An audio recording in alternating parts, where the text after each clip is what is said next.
They're the catalyst of countless atrocities, from leading Arthas to Frostmourne, turning the last hope of Lordaeron into the Scarlet Crusade, right down to launching everyone into the cosmic quagmire. They're also, I think, the one bit of the Shadowlands that made perfect sense. The big plot that landed, there's few of them, or the one group of people that actually fit into the shadows, so when Dreadlords burst out of the bodies they'd been possessing in 9-1, we're all just like, oh yeah, Dreadlords. I knew it, of course. I mean, come on, how long have we all been joking that Jaina is in fact a Dreadlord? But the thing is, the when we got the enemy infiltration document, and it then put the Dreadlords behind so much, including Sargeras' sort of controversial recontextualization, it still all did make sense. After all, they have been in the background plotting our downfall the whole time, and being very sneaky is what you'd expect from them. They've in fact featured in all but one expansion, and that was BFA. Even then, they were of course in the Shadowlands, making sure that everything was going to go to plan. Now though, they've ostensibly been foiled, probably not really. Zovaal is gone, Denathrius is a free agent, as are his Dreadlords. So, what is going to be next for World of Warcraft sneaky vampire demons? Given Sylvanas' fate and their ties to the Shadowlands, I've also got to wonder if they're going to try something on her. Well, hit up today's sponsor, audibletrial.com/Bellular, and you'll get an Audible credit with your free trial, and you can redeem that for the brand new book, Sylvanas. It's the latest Warcraft audiobook, and it's narrated by none other than Sylvanas' voice actor herself. It just came out, and you can listen to it today for free over there. Quite the book, really. At the very least, it's nice to finally get the canon version of all the events so we actually know what's going on, and to know what Sylvanas actually thought throughout the various different things that have happened. So, audibletrial.com/Bellular, hit that up for, well, hours of free entertainment via the novel. And to be honest, it is an interesting listen. Like, it genuinely is. Yeah, the lore's been a bit funky, but it does make for a good listen. I enjoyed it quite a bit. So, with that said, let's go. The Nathrezim lore went deep in the Shadowlands. Long ago, Sire Denathrius made his Dreadlords with his first ones given creation magic. Named Nathrezim, the unseen guest, they walked throughout the cosmos in the shadows, tipping the already unbalanced struggle between the various different cosmic forces and people at play into all-out war and chaos. The enemy infiltration document basically gives us a look into this CIA of death. We learn that the Nathrezim pushed Sargeras over the edge of despair and into insanity, and that led to the Legion forming, all nice and convenient. Sargeras, of course, and his Legion then went to war with everyone else that existed, basically clearing the board for the Jailer to launch his plan to take Azeroth. The Dreadlords then plotted and they schemed all the way to Sargeras' fall and the end of Legion. The unearthing then of Korthia's ever-living statuette inspires even more intrigue about these guys, because beyond its mad whispers of the future, we are hinted that the Nathrezim are in fact the hooded figures flanking the Dark Portal. The very same figures, statues that we see scattered throughout Azeroth and Draenor and Revendreth. They've always been in the background, always silently watching. So is the Jailer dying a temporary setback, or is it in fact part of the plan? Is it Stage 2? Well, to understand how, let's stop and let's take a look at all the key Nathrezim assets that are still in play. Denathrius. Castle Nathria culminated with the imprisoning of the Sire in his sword, Remornia, only for, of course, his agents to break him free, duping the ever-stupid player and their allies completely. So Denathrius is at large. We expected to see him in 9.2, but so far, there's nothing. But the 9.2 raid cinematic sure does throw up a big question. How aware was Sire Denathrius of whatever this super big, spooky threat lurking over the horizon is? The one that the Jailer is apparently so worried about? Well, it could go a few ways here, actually. Either Denathrius is self-serving and doesn't actually give a toss about that threat, or he is off working on some contingency plan against it. Now, I'd actually veer towards the former, with Denathrius being happy to use Zovaal's initial zeal and eventual bitterness as a smokescreen. but only time will tell. It's time for another asset. The Dreadlords have a female agent infiltrating life, and she's been busy. If you don't believe me, here's the line that I'm sourcing it from their spy document. Still, we learned much from observing the link between their plane and Ardenweald. And we have high confidence that a vulnerability has been identified. Our operative has already gained the trust of her target.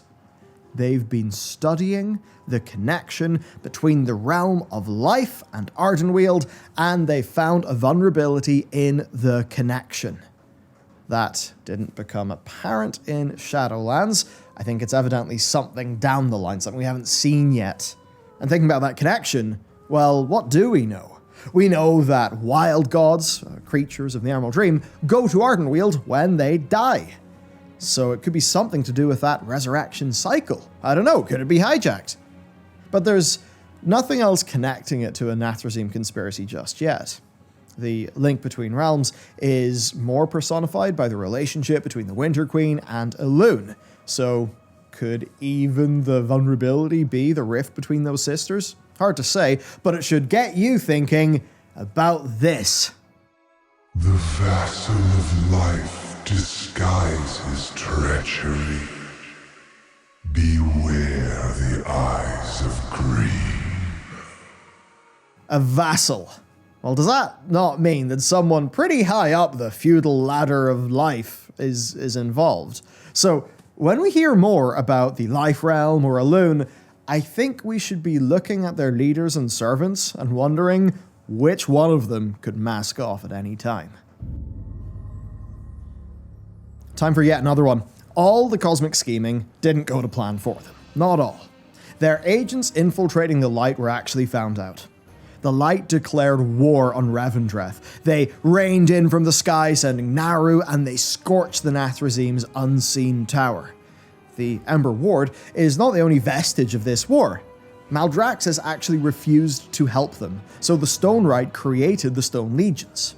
After the war, the Stone Rite was so furious with the Nathrezim that they got banished from Revendreth. But of course, this all worked in Sire Denathrius' favor because he needed those Dreadlords, those Nathrezim, out in the material plane, plotting from what would become their homeworld, Nathreza. But the Light didn't get off so easily. The Dreadlords told us that Naru were so obsessed with being proven right that once a Dreadlord pretended to be converted, the Light totally fell for it. So he may have already met this agent, Lothraxion.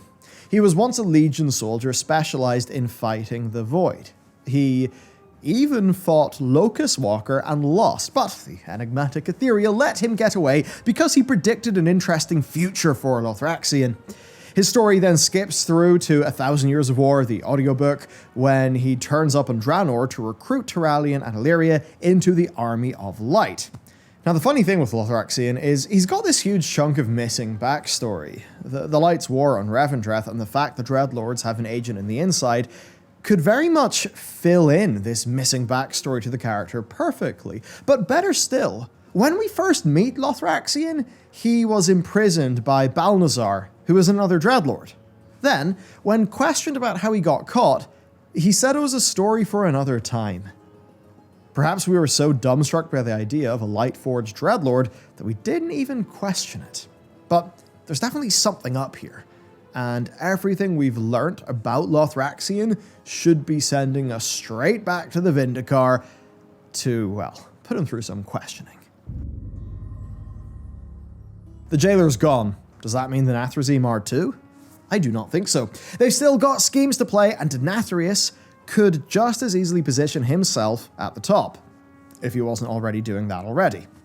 Here is some evidence for Dreadlord schemes that we're not yet aware of. Where has the leader of the Nathrezim been? You know, Tichondrius. Because we put Tichondrius down in the Nighthold, but that wasn't the Twisting Nether, so he still exists, he's still alive. Why was he not in Shadowlands? He's the leader of the Dreadlords. Well, he could have been scheming something in the background the whole time. In a cryptogram translated by the Stone Rite, we got the finer details of the Nathrezim's plans to infiltrate Sinfall. It gives instructions to 10 different Nathrezim, including Mal'Ganis and Deathrock. It spoke with authority, but it was not Sire Denathrius himself. Now, we think the only person who could speak with that authority is, in fact, Tichondrius. And I think it's likely that he still is the Nathrezim leader, pulling their strings in the background. Now, the last time I said is that we, saw Tichondrius in the Nightwell. If you were to bring him back, there are big opportunities to connect him to plot threads that are basically lingering from the Eye of Aman'Thul. It's also notable that the Dreadlord Antheron, second only to Tichondrius in power, did not make an appearance in Shadowlands. Another Nathrezim, Nalragas, delivers his regards to Kel'Thas.